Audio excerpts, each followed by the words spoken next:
Эфир Абхазского телевидения продолжает русская служба новостей. Здравствуйте. Сегодня в выпуске. Социально значимые вопросы. Утвержден состав комиссии по текущей госпрограмме жилища. Семьям добровольцев, погибших в ДНР, назначены единовременные выплаты и пособия. Мастер-классы и лектории. Международный образовательно-туристический форум «Горизонты-2023» продолжает работу. Поддержка предпринимательства. Стартовала программа Министерства экономики по поддержке малого и среднего бизнеса. На ее реализацию выделено 50 миллионов рублей. Президент Абхазии Аслан Бжаня провел совещание с главами районов и городов республики. На повестке актуальные вопросы социально-экономической жизни страны и итоги работы за первый квартал текущего года. В совещании приняли участие вице-президент Бадра Гумба, премьер-министр Александр Анкваб, спикер парламента Лаша Ашуба, руководитель администрации президента Джансух Нанба, вице-премьеры Беслан Джопо и Владимир Делба.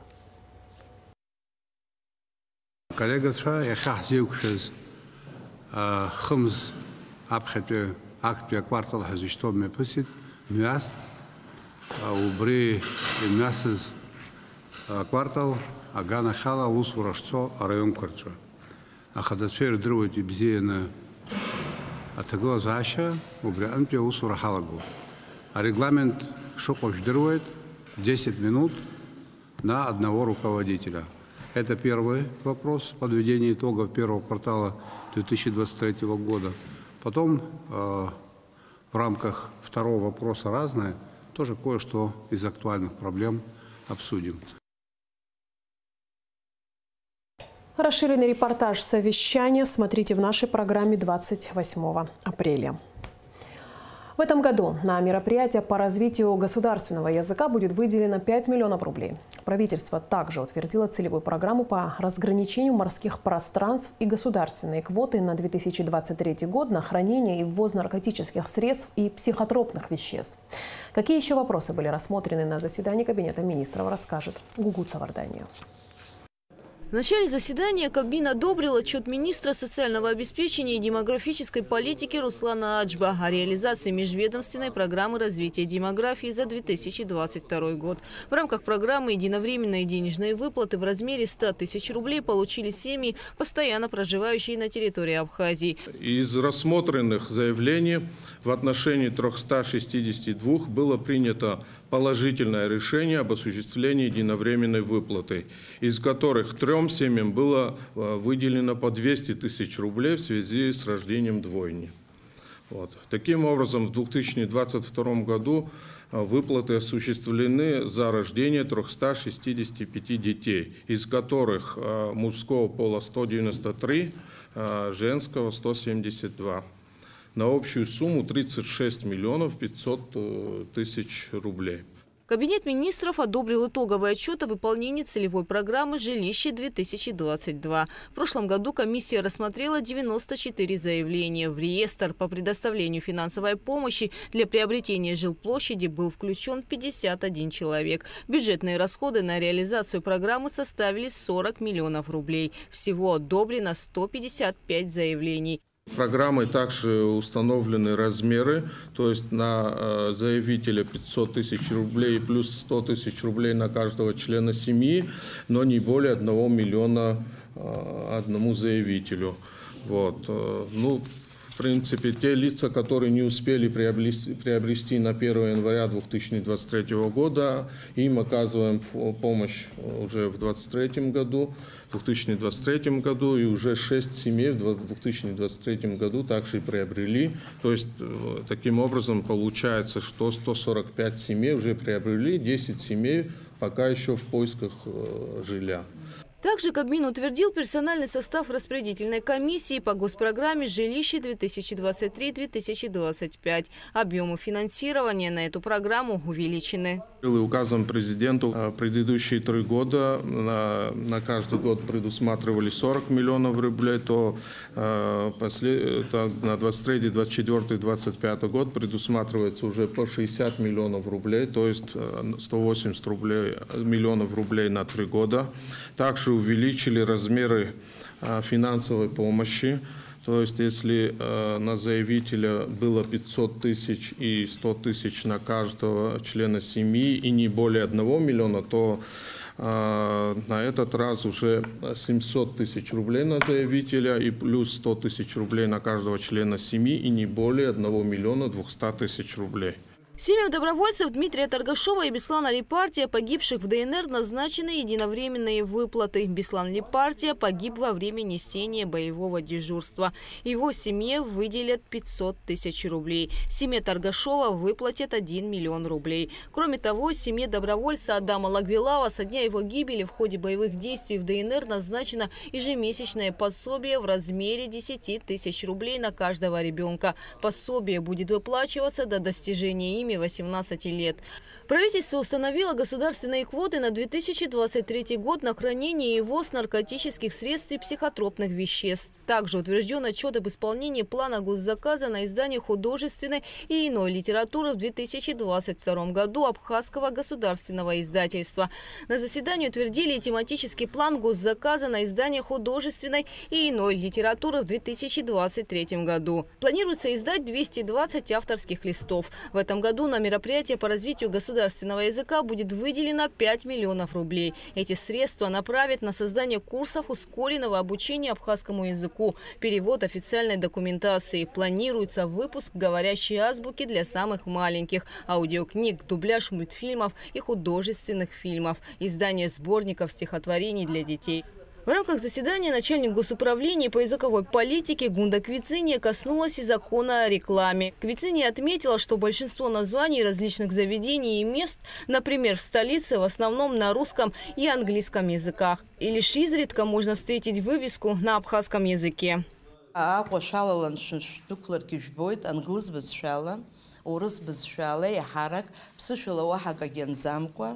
Хара специалист хаму по рекламе ганахела дукахцен зиги тхна акала кехадара рахья ател хасид ирубас ха на парламента че уже ариашра калар галит адзыргара закон яхинза вайер боб урус бзшали дача бзшакали и анбанкуи хамзароб апсу бзшаста. Кабмин Абхазии утвердил ведомственную среднесрочную целевую программу разработка и внедрения системы определения общего допустимого улова для основных промысловых рыб в абхазской акватории Черного моря. Программа позволит предоставлять материалы по ОДУ в научно обоснованном виде как для Кабинета министров, так и для межправительственной комиссии и повысить эффективность рационального использования рыбных ресурсов Абхазии. Очень много вопросов, которые адресуются научному сообществу. И не всегда возможно получить ответы, потому что в любом случае эта сфера требует к себе особого отношения, подготовки специалистов в этой сфере. Например, в прошлом году было поймано 60 тысяч тонн рыбы, в этом году в 10 раз меньше. И возникает естественный вопрос, что происходит с рыбными запасами в акватории Черного моря. Каковы тенденции, на что нам можно рассчитывать и какие прогнозы могут быть. Ответ на этот вопрос, естественно, может быть дан только с научной точки зрения, который основан на методических разработках. Правительство также утвердило целевую программу по разграничению морских пространств в рамках Абхазо-Российской межправительственной комиссии по делимитации и демаркации государственной границы. У нас между Абхазией и Российской Федерацией нет каких-либо сложных проблем, связанных с делимитацией морских пространств. Но при этом следует учесть, что этот вопрос привлекает к себе достаточно пристальное внимание. Поэтому все, что делается в этом направлении, требует тщательного, тонко выверенного с методической точки зрения работ, подходов и оценок. Именно по этой причине была предложена эта среднесрочная целевая программа, в рамках которой будет приобретено необходимое оборудование, разработаны методы, собран необходимый материал. Срок этой программы с 23 по 27 год. Объем финансирования на этот период составляет 7 миллионов 500 тысяч, по 1,5 миллиона в год. Члены правительства также рассмотрели постановление о приватизации дома отдыха «Псоу», расположенного в поселке Цандрипш Гагарского района. Данный объект в 2016 году был выставлен на продажу со стартовой ценой в 61 миллион рублей. Однако победившая в конкурсе сторона не смогла своевременно внести оплату. Таким образом, итоги конкурса были аннулированы. После того, как было аннулировано, итоги конкурсов, Госкомитет в 2019 году сдал этот объект в аренду. После этого вторая сторона, которая не победила в этом конкурсе, они подали в суд. Арбитражный суд решил, что сделка не состоялась, арендный договор нужно аннулировать и понудить Госкомитет, именно такая фраза в решении суда, понудить Госкомитет провести повторную приватизацию данного объекта.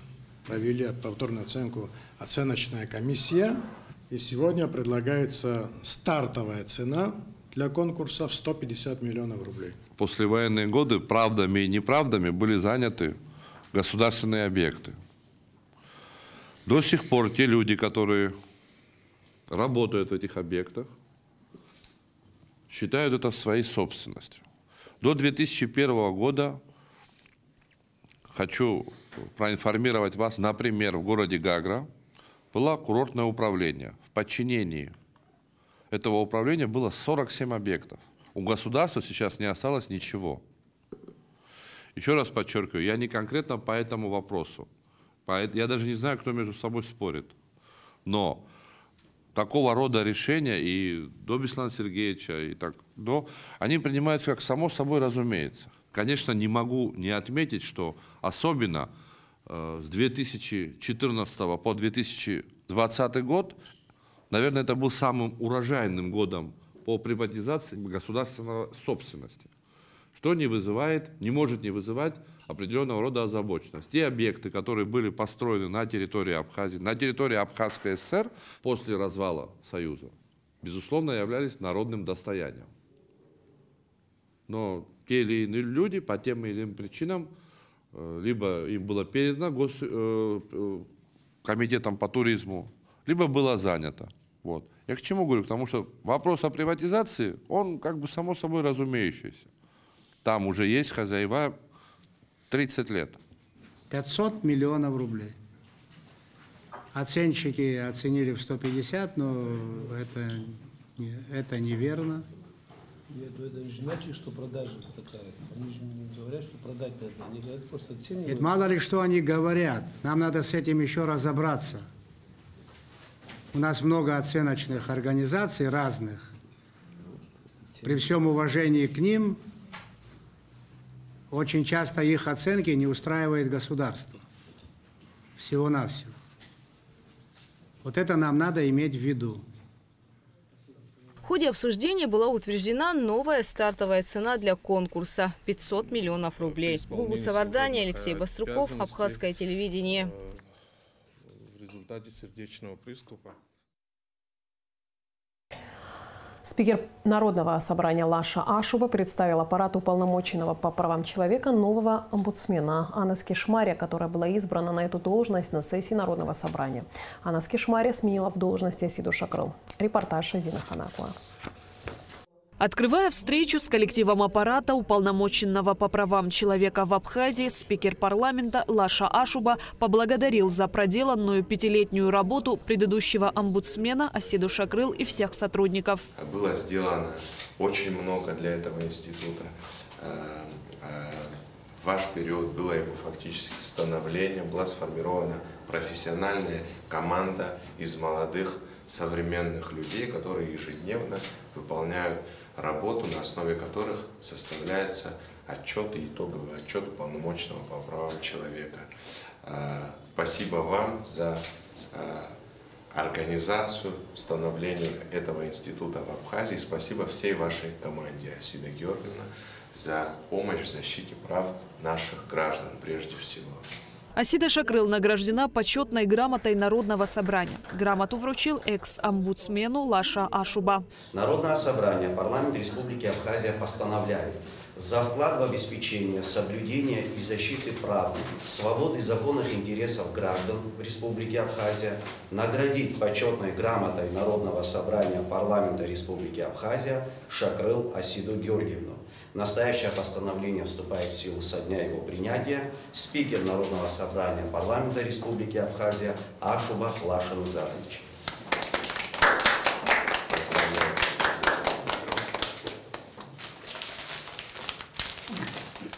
Асида Шакрыл поблагодарила свой бывший коллектив за совместную работу и пожелала удачи новому уполномоченному по правам человека Анас Кишмаря. Закончился мой 5-летний срок. Я благодарю всех моих сотрудников и всех, кто помогал становлению этого офиса. Благодарю каждого человека, кто сопереживал. Я надеюсь, что офис уполномоченного в будущем будет только развиваться, укрепляться. Я желаю, чтобы в сотрудничестве с аппаратом уполномоченного, чтобы у вас все удалось. Мы всегда будем помогать этому офису. Я имею в виду такое правозащитное сообщество, которое уже сложилось в Абхазии на протяжении 20-летий. Представляя нового уполномоченного по правам человека, спикер парламента отметил ее ответственность и сильный характер. Лаша Ашуба выразил надежду на то, что традиции, заложенные основоположниками данного института, будут продолжены и приумножены. Действительно, борьба за права человека в республике, не только в республике Абхазия, но и по всему миру, это непростая борьба, это каждодневная, скрупулезная работа с людьми, постоянное, участие в сложных процессах и ситуациях, в том числе и возможности личных сложных отношений с государственными органами власти. Но эта работа очень важна для государства. Я уверен и убежден в том, что, учитывая то, что вы человек ответственный, человек со стержнем, я думаю, вы с этой работой справитесь. В свою же очередь Анас Кишмаря поблагодарила спикера и депутатов за оказанное доверие. Это действительно очень ответственная должность, которая сопряжена с коммуникацией и возможностью взаимодействия со всеми государственными институтами, которые работают в Республике Абхазия. Я очень надеюсь и рассчитываю, что в лице вас и ваших коллег я найду понимание для долгосрочного сотрудничества. У нас впереди много большой работы. Республика Абхазия является зоной, где уважают, чтят права и свободы человека. И я надеюсь, что мы в дальнейшем только будем развивать этот институт. Уполномоченный по правам человека в Абхазии следит за обеспечением прав и свобод человека и гражданина на территории республики, принимает меры по предотвращению нарушений, а также по содействию в восстановлении нарушенных прав человека и гражданина, содействует приведению законодательства о правах и свободах в соответствии с Конституцией и общепризнанными принципами и нормами международного права. Шазина Ханагуа, Алексей Гухава, Абхазское телевидение. 27 апреля отмечается День российского парламентаризма. Спикер парламента Абхазии Лаша Ашуба поздравил руководителей палат Федерального собрания России с праздником. Лаша Ашуба выразил уверенность, что взаимодействие парламента в Абхазии и России будет способствовать дальнейшему совершенствованию правовой базы сотрудничества между странами. Спикер пожелал членам Совета Федерации и депутатам Государственной Думы плодотворной работы и успехов в достижении всех намеченных целей. В связи с обращением общественной организации «Абхазское народное движение» в Общественную палату с предложением обсудить законопроект о регулировании правового статуса апарт-отелей и апартаментов 25 апреля состоялась расширенная рабочая встреча 3 профильных комиссий палаты по обороне, национальной безопасности и противодействию коррупции, по экономическому развитию, поддержке предпринимательства и по государственному строительству, местному самоуправлению и организации общественного диалога. 26 апреля обсуждение продолжилось с участием представителей АНД Умара Смыр и юриста-эксперта Саида Гизердава. По итогам встречи была достигнута договоренность о представлении их комментариев к проекту закона о регулировании правового статуса апарт-отелей и апартаментов для дальнейшего рассмотрения членами Общественной палаты. 27 апреля на площадке Общественной палаты состоялась встреча с руководителем администрации президента Джансухом Нанба, министром юстиции Анри Барциц, начальником пограничного отряда СГБ Рустамом Латиповым, заместителем начальника начальника Государственной миграционной службы Эдуардом Гамисони. По итогам проведенных встреч члены Общественной палаты подготовят соответствующие рекомендации к проекту закона. Об этом сообщает пресс-служба Общественной палаты. Министерство экономики приступило к приему заявок на участие в программе поддержки малого и среднего предпринимательства. Прием документов и всевозможные консультации осуществляет Госинвестагентство. Заявку можно подать до 5 мая. Все детали у Алики Трапш. Министерство экономики в прошлом году впервые реализовало программу, направленную на поддержку малого и среднего предпринимательства. На эти цели из республиканского бюджета было выделено 50 миллионов рублей. Поддержку оказали 48 предпринимателям малого и среднего бизнеса разных отраслей. Что мы считаем и понимаем сегодня под малым и средним предпринимательством? Это любые предприятия, у которых оборот до 20 миллионов рублей в год. К нам не только малые предприятия, естественно, микробизнес даже больше обращается. В каких отраслях? Это отрасль туризм, пищевое производство, легкая промышленность, общественное питание и ремесло и народный промысел. Самое приоритетное для поддержки сельчан, где больше используется ручного труда, это, конечно, ремесло и народный промысел. Все 48 были вовремя профинансированы, все отчитались уже нам, приобрели заявленное оборудование, некоторые уже даже ввелись в эксплуатацию. На начало второго полугодия 2023 года мы будем докладывать Министерству экономики о вводе в эксплуатацию каждого объекта. Это будут и видеоотчеты, документарную проверку они все прошли, и будут видеорепортажи тоже, мы будем освещать все эти предприятия. В этом году Министерство экономики продолжает реализацию программы поддержки малого и среднего бизнеса. Лимит финансирования составляет также 50 миллионов рублей. На каждый проект выделяется сумма не более 3 миллионов рублей. Стоит отметить, что деньги возвращать не надо. Да, в чем суть программы? В том, что финансирует государство часть затрат на оборудование. Эти средства, которые предоставляются в виде господдержки, они невозвратные. Это не кредитные средства, это субсидирование. Но тут в чем принцип? То, что софинансируется проект. Если нужно оборудование на сумму, допустим, 300 тысяч, то 80% безвозвратно субсидирует, поддерживает государство. С 18 апреля до 5 мая Государственное инвестиционное агентство осуществляет прием заявок от лиц, претендующих на участие в программе. Субсидии оказываются непосредственно на приобретение специального оборудования. Для этого предприниматель должен принести резюме либо технико-экономическое обоснование в Госинвестагентство. После комиссия отберет проекты для софинансирования. Алика Трапш, Михаил Братухин, Абхазское телевидение. За многолетнюю трудовую деятельность, заслуги в обучении и воспитании подрастающего поколения, активное участие в общественно-политической жизни Абхазии преподаватель русского языка и литературы Чловской средней школы имени Шинкуба Джульетта Хватладзе награждена орденом Махзапша 3-й степени. Соответствующий указ подписал президент Аслан Джания.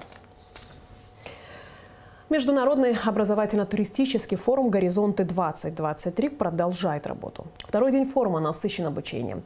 Мастер-классы и лектории для студентов Сухумского государственного колледжа и для школьников Гудауты и Ачамчиры проведут эксперты туристической сферы. Асида Малия расскажет подробнее. Думать как турист, пожалуй, самая популярная и эффективная уловка представителей сферы туристического сервиса. Ведь несмотря на то, что гостеприимство у абхазов в крови, есть современные тенденции и условия развития туризма. Поэтому необходимо двигаться в ногу со временем. Международный образовательно-туристический форум «Горизонты-2023» – значимый шаг в этом направлении. У нас какое предприятие не возьми, оно прямо либо косвенно сотрудничает с туристическими сегментами. К нам приезжают люди, мы их ждем, мы готовимся, мы хотим их принимать.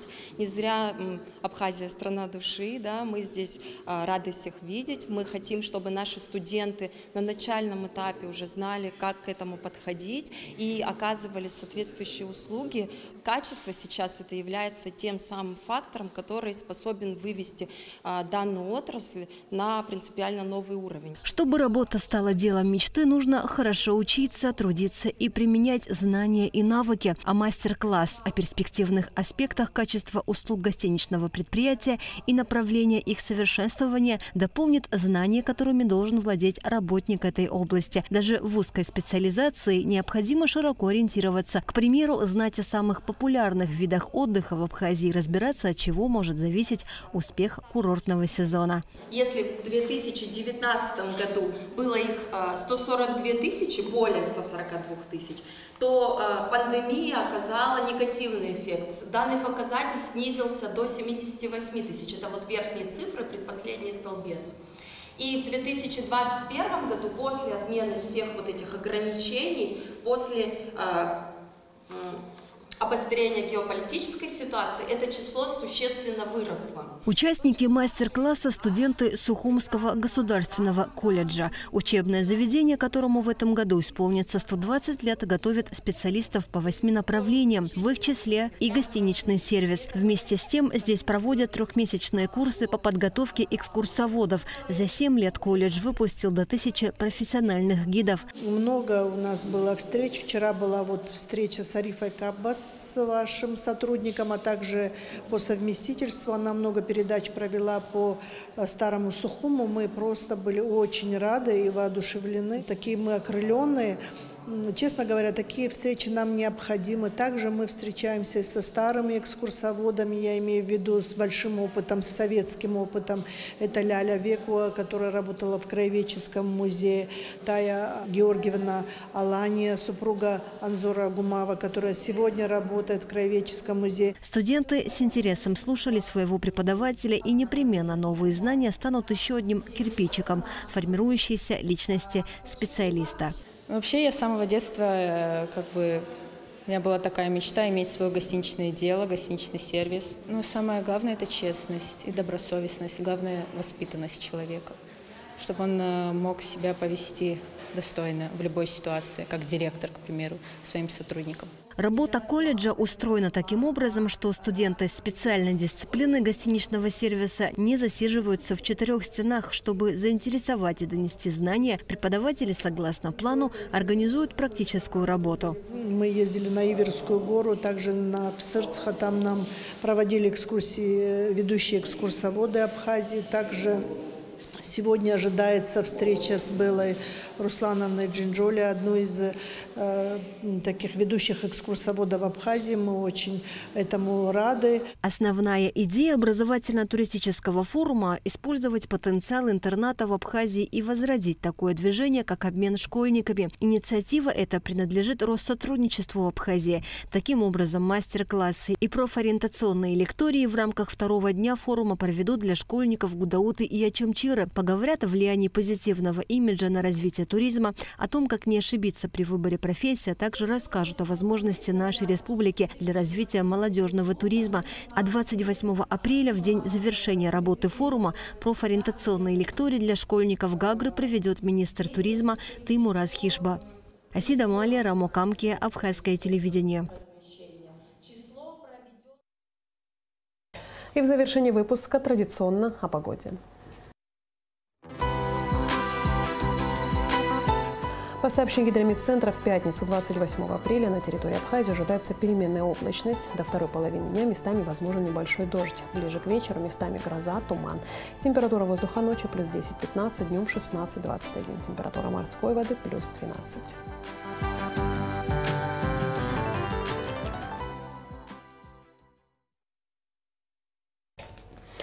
На этом наш выпуск завершен. Всего доброго и до встречи в эфире.